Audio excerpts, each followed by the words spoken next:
Welcome back, Justin. I'm still here, and we're ready to now check out our third chord, which is going to be the E chord.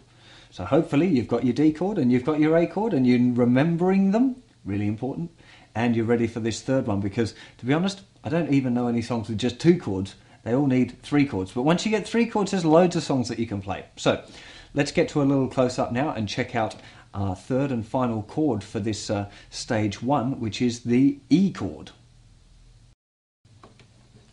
Well, here we are. This is an E chord. I'm holding it down for you right now so you get a bit of a sneak preview.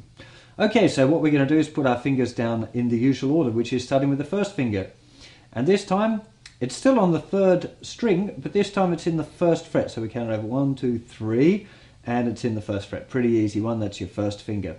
2nd finger is going to reach over, and it's going to go on the 5th string at the 2nd fret. You might find that a little bit of a stretch. Remember, trying to get it up nice and close to the fret if you can. It's not going to be impossibly close because underneath, 3rd finger has to go. So 3rd finger is going on the 4th string at the 2nd fret. It's a pretty comfortable chord, this one. You shouldn't find it too difficult. The big deal here is making sure that the fingers are nicely round. Don't let them go too flat like this. That's really not going to help you play this chord well at all. On the tips of your fingers is really important. Now, as usual, we're going to go through and we're going to pick them one at a time. So we're going to do strum, pick out each note individually, and strum. If you have a look at the neck diagram, or if you remember it from when it was just on the screen a few seconds ago, you'll notice that on this chord, we actually strum all of the strings. So, what we're going to do, we're going to start off with strum. Then we're going to pick them out one at a time, and the first one, the 5th string, should be fine. There shouldn't be any problems there. There's nothing that can disturb it really. 2nd finger, maybe, if you haven't learnt your lesson now about your 2nd finger. Anyway, that 2nd note should also be pretty straightforward. If it's buzzy, like this, it means you're not pressing hard enough or you're too far away from the fret. Remember, the further away from the fret you get, the harder you have to press, which is another reason why it's really, really good to try and get your fingers nice and close to the frets if you can.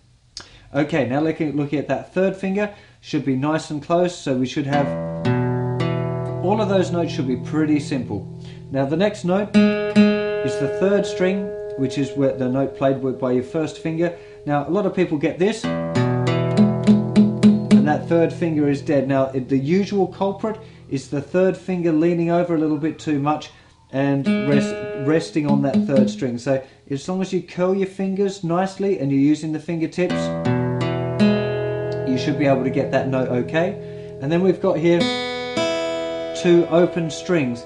Now again, if 1st finger's laying a little bit flat, you might get that on the 2nd string. So just try and curl that 1st finger round to let those 2 strings ring out.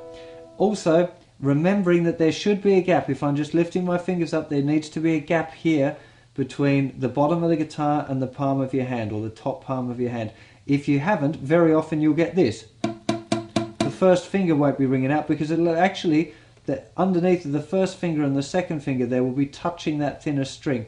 So again, make sure you just bring your knuckles forward a little bit, keeps your fingers nice and round. Look, if I look at you like this, you can see the fingers are really round. That's the shape of them. It's not like this where they're trying to get the chords all flat. They're round. There's an E chord, so I'm just pulling my hand off. That's what the shape is. It's round, like you're holding a ball or something, or a bat. It's round, but just make sure that the palm of your hand isn't also touching the back of the neck. That's also the last thing that could be making your E chord less than perfect. Now, you're remembering now that you've got 3 chords, A, D and E. So you're working on trying to make them sound really nice. And the thing you should be doing is exactly what I talked about a few times now. Strum, pick out the notes individually and make sure that the notes sound really good. And then at the end of that, when you've got all the notes sounding good and you give it that last strum, mentally tell yourself that that's the way that I want my fingers to go now. So you're just telling yourself, and it sounds a bit funny and you're kind of talking to your fingers, right, which makes you a little bit loopy. But it really makes a difference mentally that you're telling your fingers, that's how I want you to go from now on. little handy hint from you. Okay, so we've now got our 3 chords ready. Now we're ready for the next part of learning guitar, which is changing between the chords, which everyone has a little bit of fun with. And I'm going to show you a little bit of a trick and how to make it loads easier to change between these first 3 chords. So I'll see you again soon.